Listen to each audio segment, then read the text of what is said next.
자, 여러분.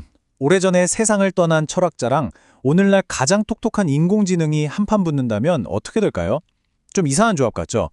근데요, 이 둘의 대결 속에 사실 우리 시대의 가장 중요한 질문이 숨어 있습니다. 한번 제대로 파헤쳐 보죠. 이 모든 이야기의 시작은 바로 이 질문 하나였습니다. 레딧에 올라온 글인데요. AI에 대해 또 철학에 대해 고민하던 어떤 분이 올린 거죠. 뭐 거창한 학술 토론이 아니라 바로 이런 우리 모두가 가질 법한 궁금증에서 한번 출발해 보겠습니다. 자, 한쪽 선수는요. 바로 철학자 비트겐슈타인입니다. 이분은 언어라는 게 무슨 딱딱한 사전적 규칙이 아니라 우리가 그걸 어떻게 쓰느냐에 따라 의미가 계속 바뀐다고 주장했어요. 반대편 선수는 인공지능이죠. 처음엔 어땠나요? 인간이 정해준 규칙을 그대로 따라하는 기계였잖아요. 딱 봐도 완전 상극이죠? 그럼 먼저 비트겐슈타인의 아이디어를 가지고 AI를 신랄하게 비판했던 쪽의 이야기를 들어볼게요. 철학자 허버트 드레이퓨스가 던졌던 아주 날카로운 지적입니다. 드레이퓨스가 했던 말은 진짜 간단명료해요. 애초에 다 틀렸다. 이거죠.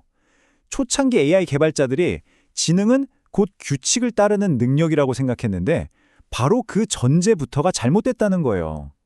인간의 지능은 그런 컴퓨터 프로그램이랑은 차원이 다르다는 거죠. 그럼 도대체 뭐가 다르냐? 드레이피스는 크게 세 가지를 짚었어요. 첫째, 우리 인간은 몸이 있죠. 직접 부딪히고 느끼면서 세상을 배우잖아요. 둘째, 우리는 늘 어떤 상황, 그러니까 맥락 속에 있어요. 마지막으로 우리에겐 목표나 욕구 같은 게 있죠.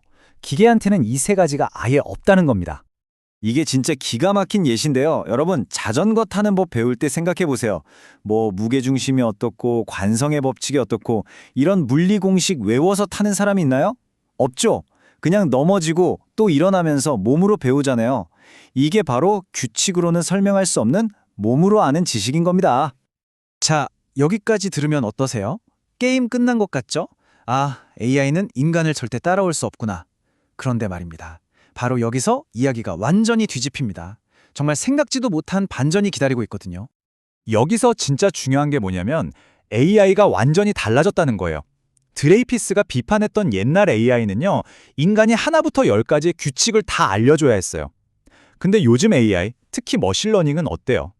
규칙을 가르치는 게 아니라 그냥 어마어마한 데이터를 던져주죠.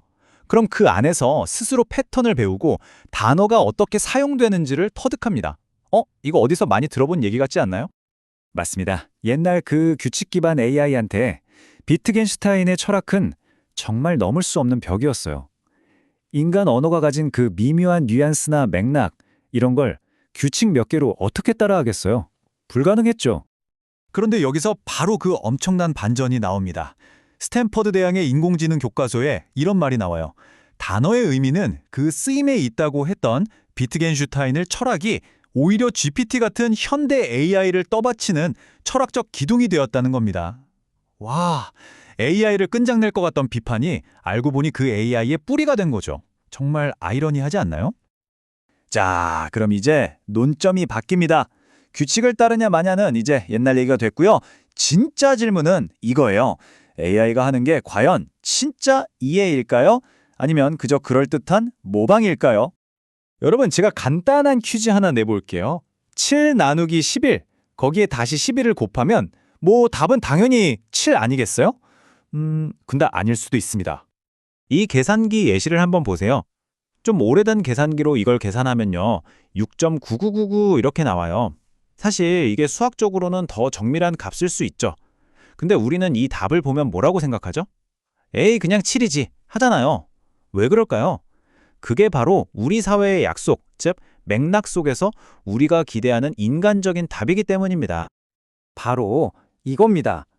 우리가 절대적이라고 믿는 수학조차도 사실은 우리가 함께 만들어온 사회적 약속, 즉 하나의 게임의 규칙 위에서 돌아가고 있다는 거죠.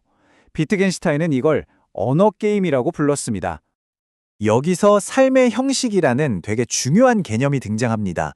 이건 뭐냐면요. 우리가 어떤 말을 이해하고 농담에 웃고 분위기 파악, 즉 눈치를 챙기는 이 모든 것의 바탕이 되는 공유된 문화적 배경 같은 거예요.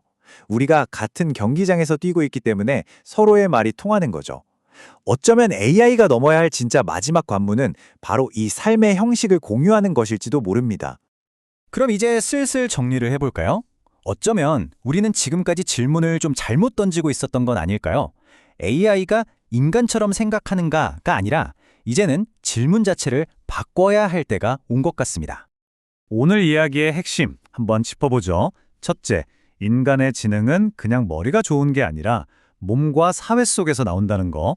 둘째, 옛날 AI는 이걸 몰라서 실패했지만 요즘 AI는 오히려 비트겐슈타인의 생각과 되게 닮았다는 거. 그래서 이제 AI에게 남은 진짜 숙제는 단순히 정답을 맞히는 게 아니라 우리와 같은 경기장, 즉 삶의 형식 안으로 들어와 함께 뛰는 선수가 되는 것이란 점입니다. 그래서 마지막으로 여러분께 이 질문을 던지고 싶습니다. 만약에 말이죠, AI가 우리 사회 속으로 들어와서 우리와 자연스럽게 소통하고 협력하고 우리 삶의 일부가 된다면 그때 가서 쟤는 우리랑 생각하는 방식이 달라 라고 말하는 게 과연 의미가 있을까요? 어쩌면 우리는 이해라는 말의 뜻 자체를 새롭게 써야 할 시점에 와 있는 건 아닐까요?